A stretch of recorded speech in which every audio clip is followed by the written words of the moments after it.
everyone, and welcome back to the show. Today on your daily startup, I want to give you a good reason why you should stop reading motivational books. I'm going to tell you what you should be reading instead. Hello friend, this is the voice of Ademola Morebise.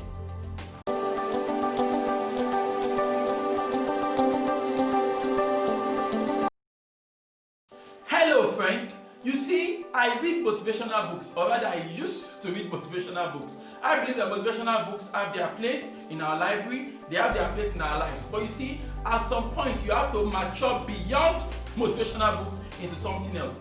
Look, here's the thing, right? A friend of mine once said, he said, when you motivate a fool, you get a motivated fool. And mind you, right? A motivated fool is more dangerous than a fool. The goal of motivation is to get us excited to face another day, to get us fired up, to get up, to rise and get to action, you see? But it's not just enough to have passion, it's not just enough to be motivated, we need to be educated at the same time, alright? And there are books that can educate us. But a lot of times I realize that the conversation is around books that motivate us as opposed to books that get us educated. And without that education, you might have the motivation to start the business. Motivation can get you started in that business, but without proper business education, you're going to crash that business in no time. Alright?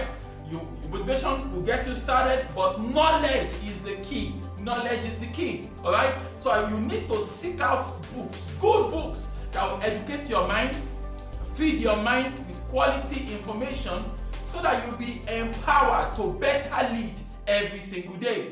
And the best way to get such kind of books, right, is to discuss with people I term senior colleagues. What I mean by that is this. I believe you're not the first person thinking about doing the things you want to do. I believe that, you're not just, this this one-man island, right? You should be able to build quality contacts and quality networks in areas where you are interested in your industry, for example, right? So when you understand this principle of networks, I believe you can discuss with people that know more than you. So they can always tell you, oh, okay, you want to do this? Oh, very simple. These are the books that help me. These are the books that help me. These are the core concepts. These are the core concepts of our industry that you need to be aware of. These are the things you need to understand. The other day someone was saying something interesting. He said there is no skill called business. He said there is no skill called business, right? And if you think about it, it's correct. There's no overall skill called business, actually. Alright? So, as a business person, for example, you want to learn marketing. You want to learn negotiation. You want to learn business financing. You want to learn business bookkeeping. You want to learn macroeconomics, for example, if you're learning business. So also, in other industries, no matter what you spend your time doing, there are going to be core concepts and the things you need to understand. But if you focus only on the books that motivate you in that direction, you have this feeling like you know something, when in reality you don't know anything. And it turns out that, you see, the world is a cold, unforgiving place. If you step out into the arena without adequate knowledge, you will be reduced back to your true size in no time. You get to some stages whereby you realize that you need more than motivation to do certain things.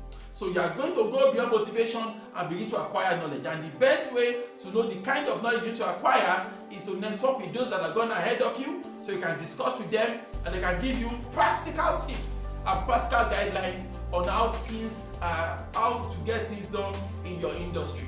This is a key stage that I feel everybody needs to mature into. Once again, I have not taken motivational books. In fact, you could argue that I've written motivational books, right? But my point is, that should just be a base or the foundation, right? So your motivational books, you need to have books that teach you, practical things. For example, you should read books on financial literacy. You should read books on networking, on how to meet people. You should read books, right, on relationships. You should read books that address core parts of your life. You should read books on spirituality, for example. You should read books on history. You should read books, that give you the basic foundation that allows you to function in a literate society. I'm sick and tired of motivated fools in the society out there, because all they did was to read motivational books and cram some, some quotable quotes jokes. All right. I believe that we can do better than that. I believe that we have to do better than that. So I want you to think about what I've shared with you. Sit down and look for how you can acquire books that go beyond motivation and into the nitty-gritty of the things you want to do with your life. Why don't you repeat after me this morning? Say, God daily loads me with benefits. I am bold and strong. Every day, in every way, I am getting better and better. My name is Ademola Morebise. Thank you so much for taking out time to check out this video. Remember, you can lead a formidable life. Yes, especially you. Thank you. Have a great day.